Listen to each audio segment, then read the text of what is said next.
ईद तकरीबन पहुंचने ही वाली है, थोड़े ही दिन बाकी रह गए हैं। बिल्कुल पास। हर किसी की ये ख्वाहिश होती है कि उसकी स्किन जो है ना वो बहुत अच्छी लगे। और सिर्फ ईद पर नहीं, ईद के बाद आपको पता है शादियों का सीज़न भी होता है, तो उसके लिए भी तैयारियां ज़ोरों शोर से जारी होती हैं।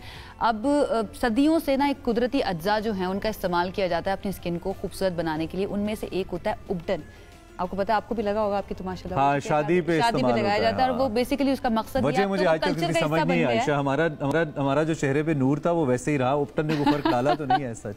नहीं, लेकिन उपटन जो है वो मुझे ऐसा लगता है कि फर्क डालता है। बाकी तो हमारे साथ एक्सपर्ट होंगे, उनसे हम बात करेंगे। मेरे ख्याल में उसकी कॉम्पोजिशन मैटर करती है कि वो कैसे बना है। एग्जैक्टली। अब कुछ लोग अगर बाहर से खरीदा हुआ उपटन लगा रहे हैं, उससे अगर उनको कोई मसला हो जाए, कोई एलर्जिक रिएक्शन हो जाए, हो सकता है उनकी स्किन एक्सेप्ट ना करे। तो इन सब चीज़ों को भी देखना बहुत ज़्यादा ज़रूरी होता है। एक और पॉइंट जो बड़ा इंपॉर्टेंट है कि ईद से फौरन पहले, एक रात पहले या फिर शादी होने वाली है, शादी से एक रात पहले जाके खवातीन जो है ना वो फेशियल वगैरह करवाती हैं, वाइटनिंग फेशियल। एक दिन के अंदर चिट्टा करने का दावा करते हैं तमाम जो पार्लर वालियाँ होती हैं ना, उनका नुकसान क्या होता है, इसके ऊपर हमने बात करनी है। और एक और चीज़, क्योंकि अभी रमज़ान जारी है तो बहुत सारी खवातीन शिकायत करती हैं कि हम रोज़ा भी रख रहे हैं, उसके बावजूद स्किन पे पिंपल्स निकल रहे हैं। पिंपल्स क्योंकि हमारी जो डाइट रूटीन है वो इतनी ख़राब है, हम इतनी कुछ तली हुई चीज़ें, जंक फूड खा रहे हैं। इस सब पे बात करते हैं। हमारे साथ डर्मेटोलॉजिस्ट हैं डॉक्टर समाज, आप इनको जानते हैं, हमारे शोज़ में पहले भी आ चुकी हैं। इनसे ज़रा इस पर हेल्प लेते हैं। Thank you very much for time, बहुत शुक्रिया आप तशरीफ लाएं। सबसे पहले तो थोड़ा सा वाइटनिंग से स्टार्ट कर लें। सबसे पहले वाइटनिंग से स्टार्ट कर लेते हैं। वाइटनिंग फेशियल्स, क्योंकि आजकल वो सीजन की भी हम बात करते हैं, फिनोमिनन बहुत ज़्यादा। तो किस किस्म के केसेस आपके पास आते हैं जो वाइटनिंग की वजह से, करवाने की वजह से या गैर मियारी प्रोडक्ट की वजह से ख़राब हो जाते हैं, उसके बारे में ज़रा पहले हमें बताइए। एक तो first Imran, it's not whitening, it's skin lightening. Lightning, alright, thank you. यहाँ पे ये सारे लगे होते हैं वाइटनिंग, अच्छा, देयर इज नथिंग। और जो ये फेशियल जिस तरीके की है खवातीन लेकिन जाती वो यही सुन के हैं कि वाइटनिंग फेशियल एक दिन में चिट्टा होके वापस आऊंगी। एक आप सेशन लें, मतलब एक वो फेशियल लें आप, वो गोरे हो जाते हैं, चिट्टे हो जाते हैं, इस तरह से होते। इस तरह से कोई भी चीज़ नहीं है। दे यूज ब्लीचिंग प्रोडक्ट्स। जब ये ब्लीच लगाते हैं इरिटेशन होती है, एलर्जिक रिएक्शंस हो जाते हैं। ऑब्वियसली समटाइम्स एलर्जी जो होती है आप हॉस्पिटल में भी जा सकते हैं। और ब्लीच की वजह से हो सकता है। यस, और ब्लीच की वजह से सेकेंडरी जो हाइपर पिगमेंटेशन होती है, जला देते हैं फेस। अच्छा, वो भी बहुत ज़्यादा कॉमन है। लेकिन इससे कोई आप लोग गोरे नहीं होते, कोई स्किन लाइट नहीं होती। It's just the mentality, psychological effect. ये कभी नहीं मेडिकल कॉम्प्लेक्शन को इम्पैक्ट नहीं करती ये चीज़ आपके? बिल्कुल भी नहीं। आप इतनी क्रीम्स, इतनी चीज़ें अपने फेस पे घर में बैठ के भी अगर रेगुलर वॉश करें तो आपको वही इफेक्ट मिलेंगे जो आपको सैलॉन्स में मिलते हैं। Skin lightening is a medical thing. There is a drug glutathione जो कि हम ओरली देते हैं या इंजेक्टेबल फॉर्म में देते हैं।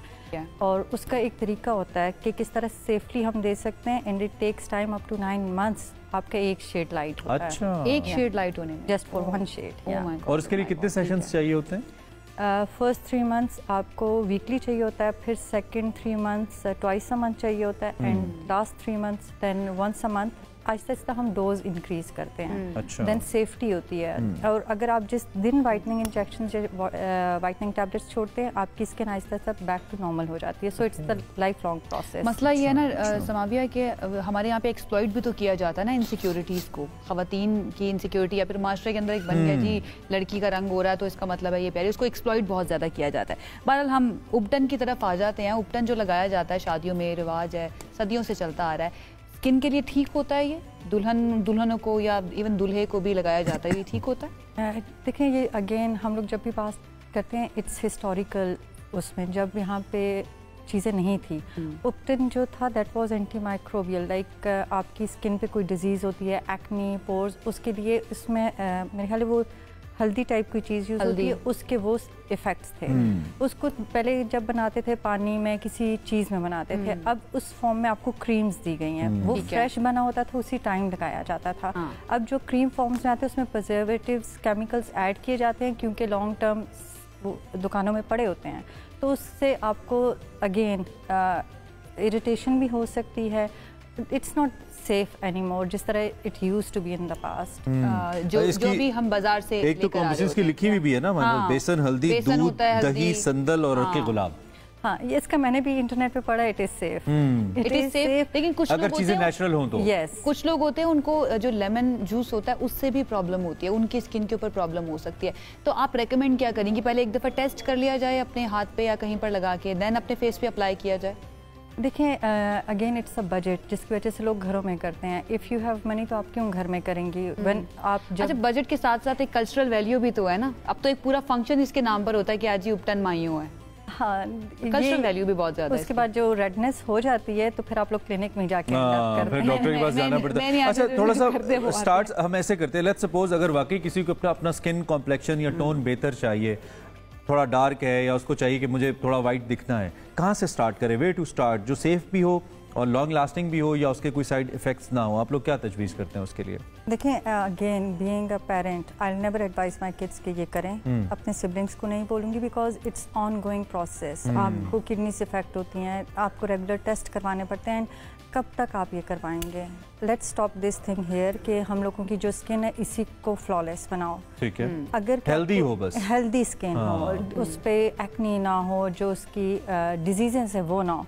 स्किन लाइट या डार्क होना is not a disease, healthy होना इज डिजीज। अब पाकिस्तान में, इंडिया, हमारी सोसाइटी में सबसे बड़ा प्रॉब्लम है कि मेरी बेटी की शादी नहीं हो रही क्योंकि इसका रंग वो है जी। तो बहुत और कुछ हद तक ये ठीक भी होता है ना, क्योंकि ये डिमांड लिस्ट के अंदर लड़की जो है सबसे पहले गोरी होनी चाहिए, यंग होनी चाहिए, गोरी होनी लड़कियां कहती हैं कि सर पे बाल होने चाहिए। सर पे बाल होने चाहिए, ऑफ कोर्स। अच्छा चलिए, अब ईद आने वाली है और आगे फिर शादियों का सीजन भी है, क्या रेकमेंड करेंगी, कौन से ट्रीटमेंट्स की तरफ जाना चाहिए स्किन को ग्लोइंग करने के लिए, हेल्दी करने के लिए? आई थिंक कि 7 डेज के बाद तो कुछ भी नहीं करवाना चाहिए। ग्लो के लिए हाइड्रा फेशियल ऑब्वियसली रिकमेंडेड है। लास्ट 3 डेज में तो कुछ भी आप ना करवाएं, ना वैक्स कराएं, ना लेज़र कराएं, कुछ भी ना करवाएं, क्योंकि ना तो इफेक्ट्स आते हैं, उल्टे साइड इफेक्ट्स भी आ गए तो आपकी ईद ख़राब हो जाती है। तो लास्ट 3 डेज तो एब्सोल्युटली आप कुछ नहीं कराना चाहिए। मेडिकल ट्रीटमेंट्स नॉर्मली मैं कहती हूँ 10 डेज के बाद आप ना करवाएं।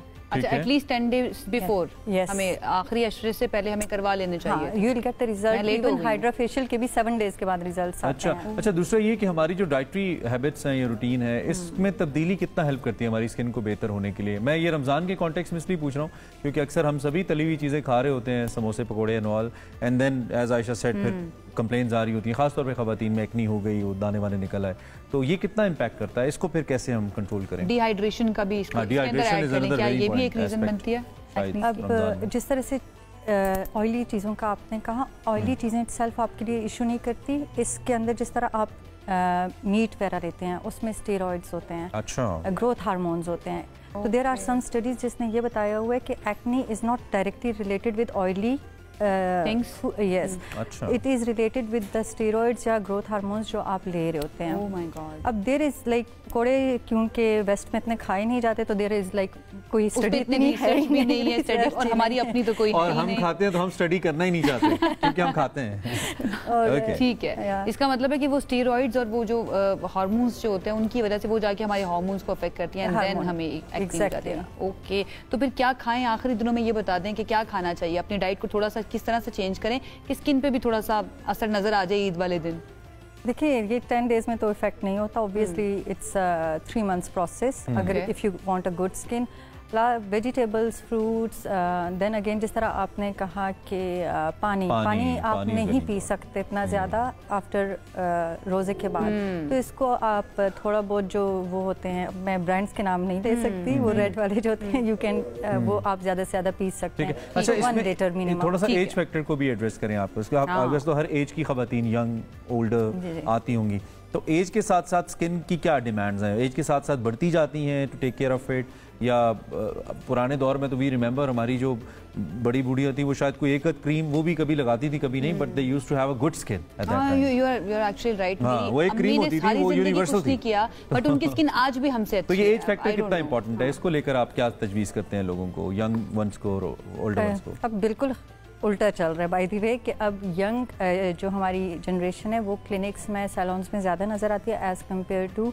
जो हम लोगों की 50+ हैं। This is very sad. और सेकेंडली जो हमारी पेरेंट्स थे या ग्रैंड पेरेंट्स थे, उनका जो ऑर्गेनिक फूड की तरफ ज़्यादा था। हमारे बच्चे 14-15 में मेकअप स्टार्ट कर दिया सब ने, because they are learning so much from the internet के ये चीज़ करो, ये हो जाती है, तो हम अपने प्रॉब्लम्स खुद क्रिएट कर रहे हैं। उनको ज़्यादा पता ही नहीं था, उनके प्रॉब्लम्स भी ज़्यादा नहीं थे। मेजर पार्ट जो है हमारी स्किन के डिस्ट्रॉय होने का या हमारी हेल्थ के डिस्ट्रॉय होने का वो हमारी डाइट है, क्योंकि पहले वो ऑर्गेनिक खाने या ऑर्गेनिक फूड्स लेते थे, अब इतनी ज्यादा मिलावट आ गई है हर चीज बाहर लाइफस्टाइल फिजिकल एक्टिविटी भी। या Imran is right, it's lifestyle. पहले हमें नहीं पता, वो लोग धूप में इतना नहीं निकलते थे, अब हम हर वक्त धूप में फिर रहे होते हैं। तो अगेन ट्रीटमेंट्स, सस्ते प्रोडक्ट, सस्ते डॉक्टर, हर कुछ अवेलेबल है। बिल्कुल ठीक है। Thank you very much, so nice of you, thank you for coming. जब भी आपको बुलाते हैं आप तशरीफ लाती हैं।